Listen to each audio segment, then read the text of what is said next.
안녕하세요. 오늘도 서연살롱을 찾아주셔서 감사합니다. 저는 요즘 사연 들으면서 출근하는 맛에 살고 있는 여자입니다. 몇 년 전 한의사 남자친구와 연애를 시작했어요. 남자친구를 만난 건 소개도 아니었고 남자친구의 병원에서였어요. 저는 원래 어렸을 때부터 허약 체질이기도 했고 병원도 자주 가는 편이었죠. 성인이 되어선 한의원을 자주 방문했는데 원래 다니던 병원이 없어지니 어디를 가야 하나 망설이고 있던 찰나 이웃집 아주머니가 동네에 새로운 병원이 생겼다고 하는 거예요. 선생님께서 맥도 잘 짚어주시고 친절하다고 하시면서 적극 추천하셨고 그렇게 아주머니의 추천으로 그 한의원을 다니게 되었어요. 그곳엔 젊은 남자 원장님이 한 분 계셨는데 정말 침도 잘라주시고 체질에 맞게 약도 잘 지어주시더라고요. 무엇보다 저와 나이대도 비슷하고 갈 때마다 안부를 물어봐 주셔서 조금씩 호감이 생기기 시작했습니다.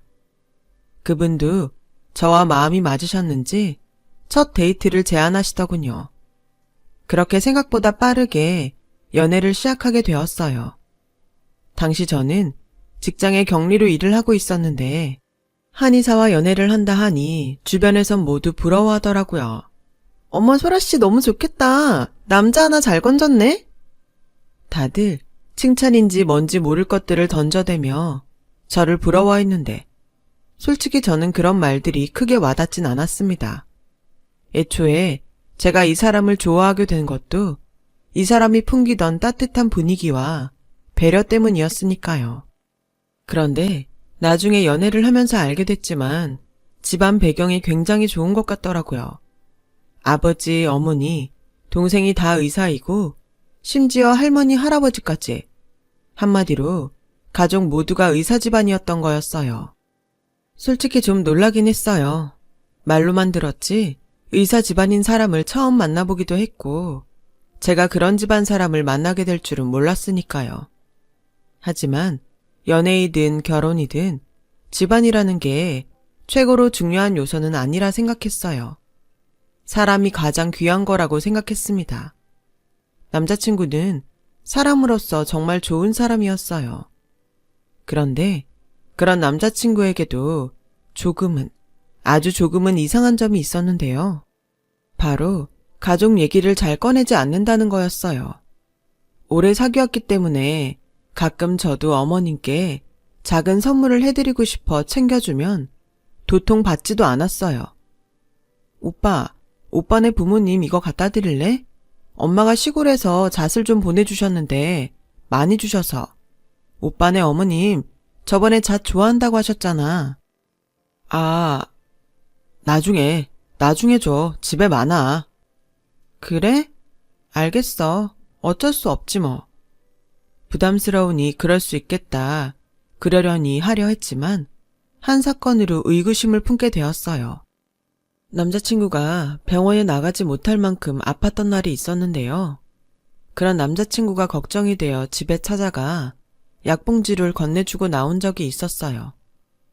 본업이 의사이긴 하지만 일에 열중하느라 자기 몸은 잘 챙기지 않곤 했거든요. 그래서 대신 죽도 끓여주고 간호도 해주고 나왔는데 남자친구의 어머니로 보이는 사람을 집 앞에서 발견하게 되었어요. 정장 스커트에 실크 스카프. 딱 봐도 부티가 나 보이는 옷을 입고 계셨어요. 혹시 엄마가 너한테 별 다른 말은 하지 않으셨지? 별다른 말 뭐? 안 하셨는데? 왜? 아니, 엄마가 네 얼굴을 알고 있으니까 혹시 몰라서. 앞으로 우리 집 올 땐 꼭 먼저 연락해야 해. 불쑥 들어오지 말고. 우리 엄마랑 마주칠 수도 있으니까. 그때 내심 조금은 섭섭했던 것 같습니다. 결혼을 전제로 만나고 있다고 생각했는데 마치 저를 부모님께 숨기려는 듯 보였죠.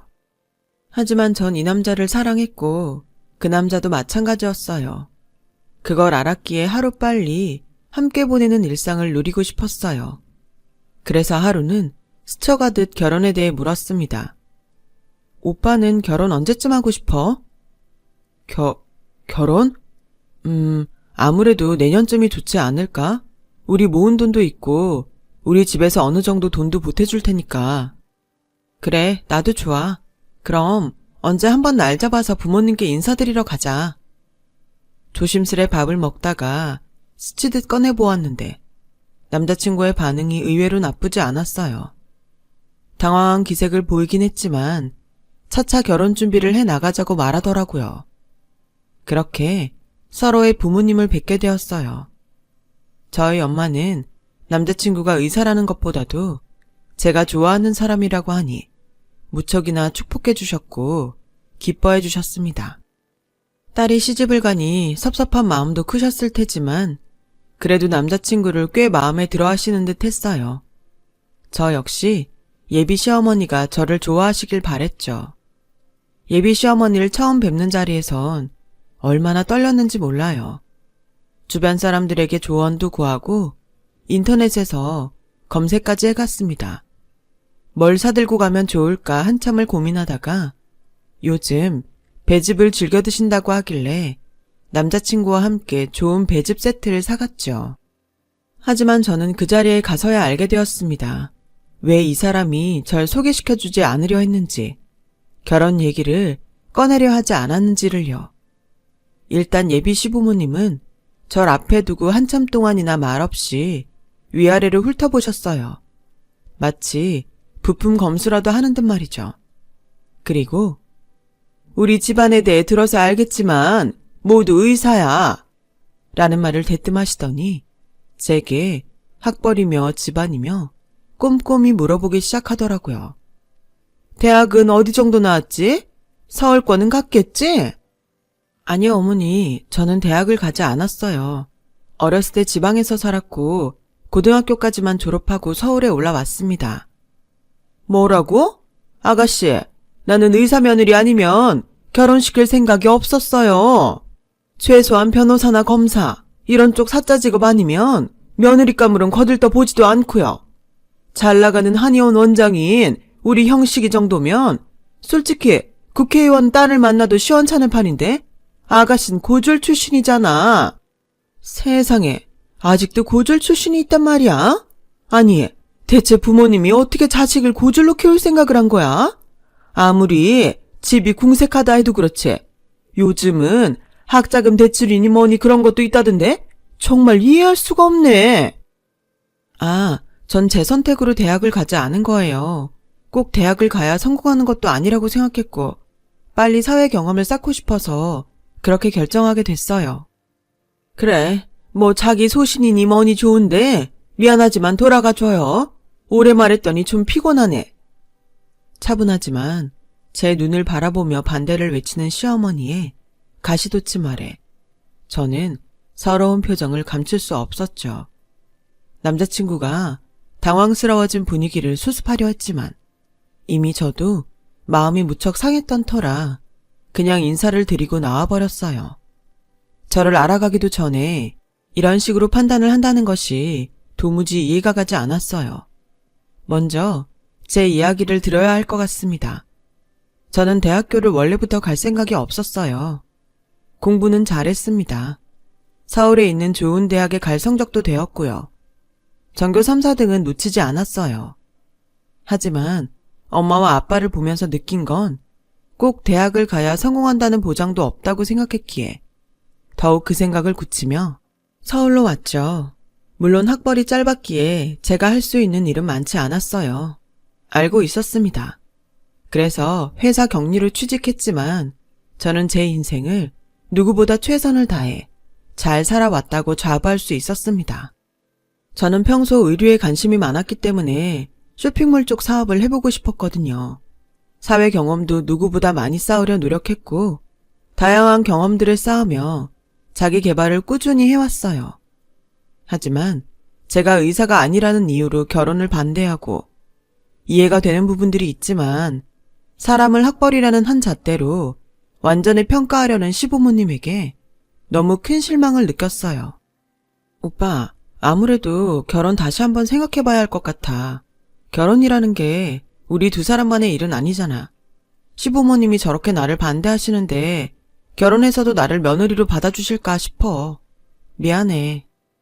뭐? 안 돼. 결혼은 우리 둘만의 것이잖아. 부모님은 내가 어떻게든 설득할게. 제발 그런 말 마. 남자친구는 제 말에 펄쩍 뛰더군요.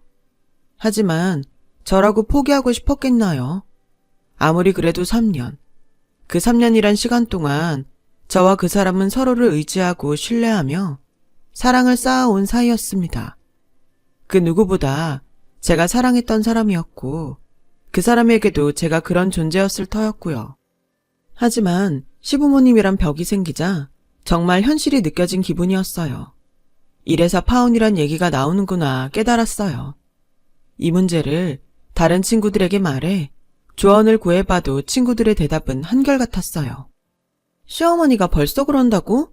지금도 그런데 결혼해서 널 쥐잡듯 잡을 게 뻔해. 시누이도 널 무시할 거고. 아니 세상에 그런 사람들이 다 있냐? 소라야, 힘들겠지만 나는 이 결혼 안 했으면 싶어. 그래, 너희들 마음은 알겠어. 잘 생각해보고 결정할게. 제 절친한 친구들까지 결혼을 뜯어 말리니 생각이 굳건해졌고 동시에 슬픔도 밀려왔죠. 당연히 웨딩드레스 입고 양가 부모님들의 축복을 받으며 결혼할 거라 생각했는데 이 소식을 부모님께는 또 어떻게 전해야 할지 막막했어요. 제가 결혼한다는 소식을 이웃 어르신들에게 전하며 기뻐하고 계실 게 분명했는데 말입니다. 엄마에게 전화를 해 결혼이 없던 일이 될 것 같다고 힘겹게 말을 꺼냈어요. 그렇게 남자친구와 입장을 정리하고 서로 헤어짐의 수순을 밟아 나가고 있던 중이었죠. 그러던 어느 날 엄마로부터 먼저 연락이 왔습니다. 남자친구가 거기 내려가 있다고요. 가보니 남자친구는 엄마 앞에서 무릎을 꿇고 있더라고요. 모든 게 다 제 잘못입니다. 제가 중간에서 처신을 잘했어야 했는데 제 태도가 어수룩했던 것 같아요. 한 번만 절 믿어주시면 부모님을 잘 설득해 보겠습니다. 아니, 이러지 말아요. 우리도 곤란해요. 지금 그쪽 집안에서 우리 딸 반대한다고 난린데 나라고 딸 가진 엄마 입장에서 어떻게 마음 편히 시집 보낼 수 있겠어요. 그냥 가줘요. 제발 부탁드립니다. 저 따님 너무 사랑하고 있습니다. 이대로는 도저히 포기할 수가 없어요. 남자친구는 저희 부모님을 찾아가 다시 저와 결혼하고 싶다며 한 번만 믿어달라고 말하는 중이었더군요. 저는 너무 혼란스러웠어요. 사실 집에 내려갈 때만 해도 남자친구에게 이제 그만하자고 설득하려 했어요. 그런데 이렇게 저를 위해 눈물까지 흘리며 무릎을 꿇고 있는 모습을 보니 마음이 또 흔들리더라고요. 정말로 이 사람은 여기에서 끝내지 않았고 부모님을 설득해 왔습니다. 어떻게 했는지 모르겠지만 그 뒤 시어머니로부터 절 따로 보고 싶다는 연락이 왔어요. 갑자기 근무 시간에 부르는 바람에 헐레벌떡 일을 하다가 도중에 뛰어갔는데 네가 대체 어떻게 내 아들을 구워 삶았는지 모르겠다만 너와 결혼 못하면 내 아들이 죽겠다 하더구나. 그래서 허락해주는 거다. 대신 의사 집안의 며느리로 들어왔으니 그에 맞는 품격을 갖춰야 한다. 하며 마지못해 허락하는 말투로 결혼을 허락했고 그에 맞는 품격을 갖춰와야 한다는 이상한 말들을 하더라고요. 당시 그게 무슨 말인지 몰랐기에 일단은 고개를 끄덕였지만 한 번씩 그 품격이란 단어가 생각이 나긴 했어요. 절 귀하게 키워오신 부모님이 반대를 하진 않을까 걱정했지만 부모님은 언제나 그랬듯 내 행복이 중요하니 제가 결정하라며 끝내 결혼을 허락해 주셨어요. 어쨌든 그렇게 시부모의 허락이 떨어지자 저와 남자친구는 드디어 예식장 장소도 잡고 드레스도 고르고 신혼집도 알아보며 결혼 준비를 시작할 수 있었어요. 마음 한편 찝찝함이 남아있지 않았다면 거짓말이었지만 이 사람과 함께할 수 있다는 기쁨이 더 컸고 시부모님이야 제가 잘하면 충분히 극복할 수 있는 정도라 여겼고요. 그렇게 상견례 날이 다가왔어요.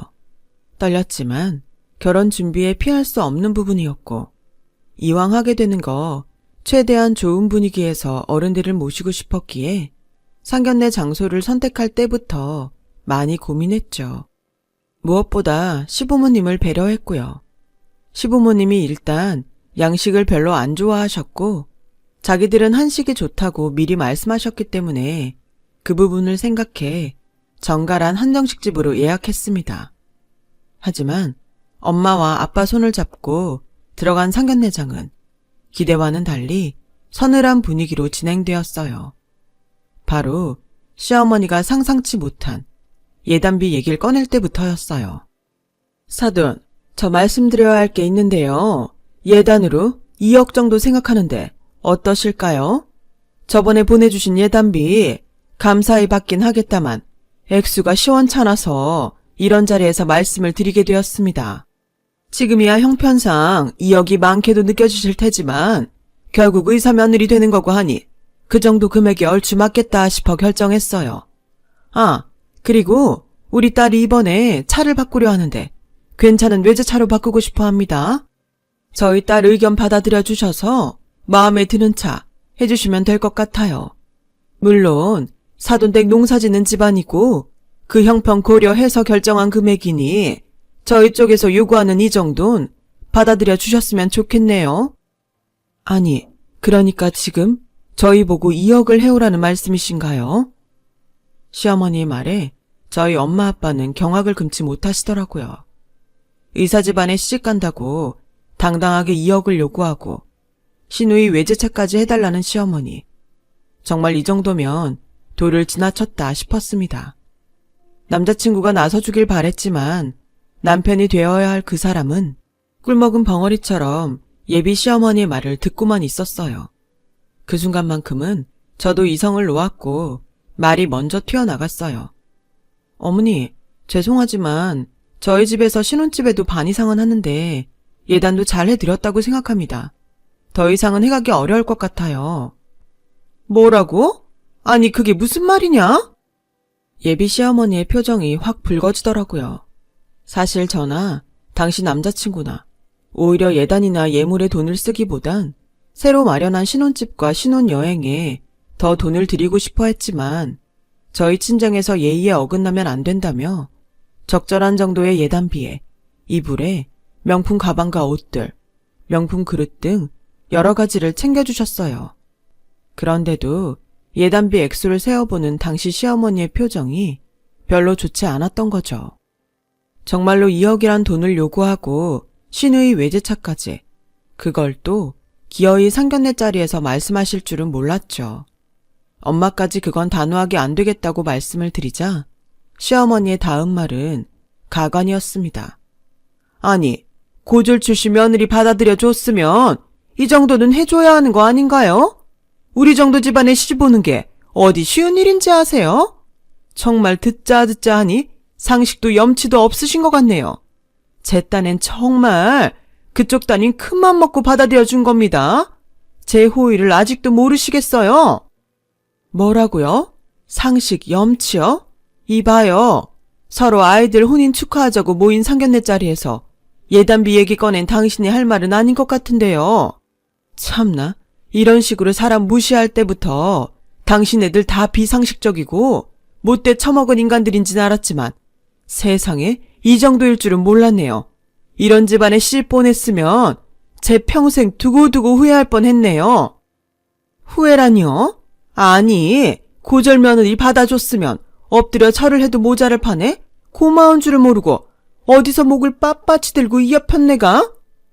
당신 지금 말 다 했어? 상견례장은 그야말로 난장판이 되었습니다. 생전 화낼 줄 모르시던 저희 엄마는 절 데리고 무슨 이런 경우 없는 짓이 다 있냐며 버럭 화를 내시곤 그 자리에서 나오셨어요. 그 자리에서 모욕을 주는 시어머니도 꿀먹은 벙어리처럼 가만히 있는 남자친구도 모두 원망스러웠죠. 특히 결혼을 소망했다 어쩐다.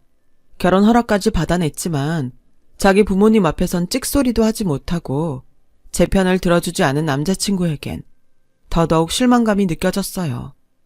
전 며칠 동안 제대로 먹지도 자지도 못했습니다.